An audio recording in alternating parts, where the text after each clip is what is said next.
लीगलेशन लेंगे, और वो हमें पहले से लग रहा था कि वो ऐसा करेंगे, क्योंकि ये किसी की सुनने वाले तो है नहीं। अगर इन्होंने हमारी बात एक साल पहले सुनी होती, हमारे जो ब्यूरोक्रेट्स से खास करके, उन्होंने हमारी बात को एक साल पहले माना होता, तो ये आज दिक्कत ना आती। और मैं आज इस प्रेस के माध्यम से ये सूचना देना चाहता हूँ कि भाई ये जो संघर्ष कल 26 अप्रैल को होना है, 26 अप्रैल 2025 को होना है, ये 2024 में हो चुका होता। ये हमारा सब्र था, हमारी सहनशीलता थी कि हमें ये लगा कि सरकार आज नहीं तो कल इस पर विचार करेगी, और जो हमारे सुझाव है, जो पॉजिटिव सुझाव है, उसको अमली जामा पहनाएगी। कहीं ना कहीं ये ठीक है, कोई दिक्कत रहती होगी तो हमने 1 वर्ष इस इंतजार में निकाल दिया, लेकिन नोटिस दे करके ये नहीं है कि हम जो है वो जो हमारे मूलभूत सुविधाएं हैं, बच्चों के साथ जो भगवान का रूप है प्राइमरी के बच्चे, वो कभी माफ नहीं करेंगे इनको।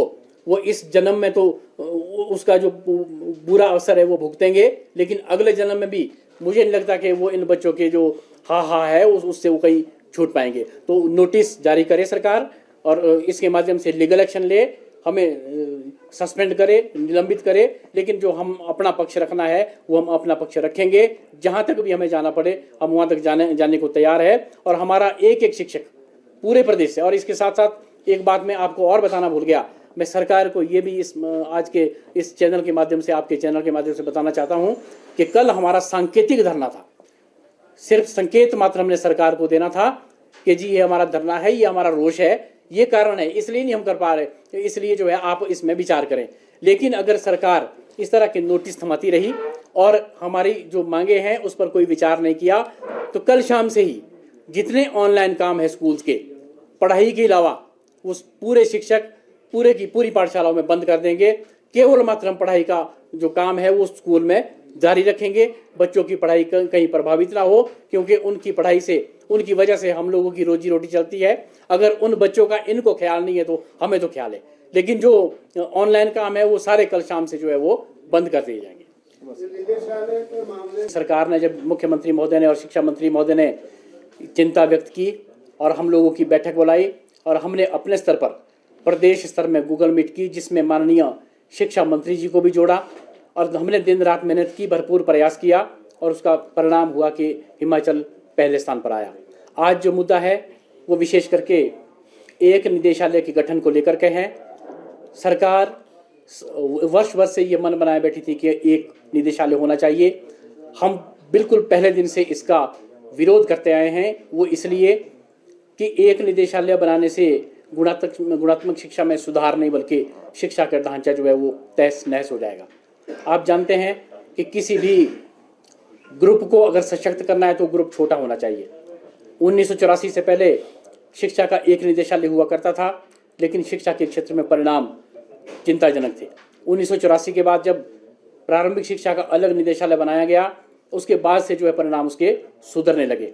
तो 1 वर्ष पहले से जब हम ये बात कर रहे थे, हमने शिक्षा सचिव से, माननीय शिक्षा मंत्री से और बार बार सभी से ये आग्रह किया कि आप बदलाव जरूर करें, लेकिन जो स्टेक होल्डर है उनकी बातों पर थोड़ा ध्यान दें, क्योंकि उनका अनुभव ज़्यादा होता है। जिस फील्ड में जो व्यक्ति काम करता है उस फील्ड का उसको अनुभव होता है। ये ठीक है कि पॉलिसी मेकर पॉलिसी बनाने में हो सकता है IAS बहुत एक्सपर्ट हो, लेकिन अगर उनको पहले की कक्षा पढ़ाने को दी जाए तो वो उनके बस का नहीं है। ये हमारे शिक्षा सचिव जब SPD हुआ करते थे, उनके अपने वचन थे कि मैं ADM हूँ और मैं HAS हूँ, लेकिन पहली से 5वीं की क्लास अगर मुझे भी पढ़ाने को दी जाए मैं भी नहीं पढ़ा सकता। हमारा सुझाव था कि प्री प्राइमरी से 5वीं तक, जो कि NEP का प्रोविज़न है, कि भाई 3 और 5 क्लासों के लिए अलग से निदेशालय दे दिया जाए, और जो हमारे प्रमोशन चैनल है उसमें JBT से ST बनते हैं, CST बनते हैं, BO बनते हैं, वो स्ट्रक्चर किसी तरह से उसमें कोई छेड़छाड़ ना हो। तो उन्होंने टाइम एंड अगेन ये रिपीट किया कि बिल्कुल एक निदेशालय बनाना हमारी मजबूरी है, लेकिन जो निचला स्ट्रक्चर है उसमें किसी तरह की कोई छेड़छाड़ नहीं होगी। और हम भी सरकार पर और इन अधिकारियों पर विश्वास करते रहें, और इसको लेकर के हमने 6 फरवरी 2025 को एक बैठक शिक्षा सचिव से मांगी, और उन्होंने समय दिया, विस्तृत चर्चा हुई, लेकिन चर्चा में उन्होंने ये माना कि बिल्कुल आपकी बात ठीक है, और यहाँ तक कहा कि मैं एज एजुकेशन सेक्रेटरी आज इस मीटिंग में घोषणा करता हूँ, इस मीटिंग में आपसे कमिटमेंट करता हूँ कि किसी भी स्ट्रक्चर के साथ कोई छेड़छाड़ नहीं होगा।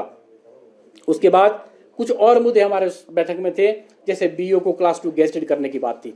उन्होंने मीटिंग में कहा, मंत्री महोदय भी उस मीटिंग में थोड़ी देर के लिए आए और मीटिंग में उन्होंने ये माना कि बिल्कुल ये बड़ा जायज़ डिमांड है इनकी और ये जो है जल्दी से जल्दी हम इसको पूरा कर लेंगे। तो डायरेक्टर साहब से प्रपोजल मांगी गई, 1 हफ्ते के बाद ऊपर से क्वारी लगा के वापस भेज दी, इसमें कुछ खामियां हैं, दोबारा भेजो। डायरेक्टर महोदय ने दूसरे दिन दोबारा भेज दी। बार बार उसको वो जो है हम ऑब्जेक्शन करते आए हैं। कहने का तात्पर्य है कि हम सरकार के समक्ष बहुत सारे मुद्दे अपना पक्ष रखते आए हैं और हम आश्वस्त उन्होंने हमेशा हमें किया है, लेकिन परिणाम निराशाजनक ही देखने को मिले हैं। बहुत सारे उदाहरण ऐसे हैं। पिछले वर्ष आपने देखा होगा, आप चर्चा में था कि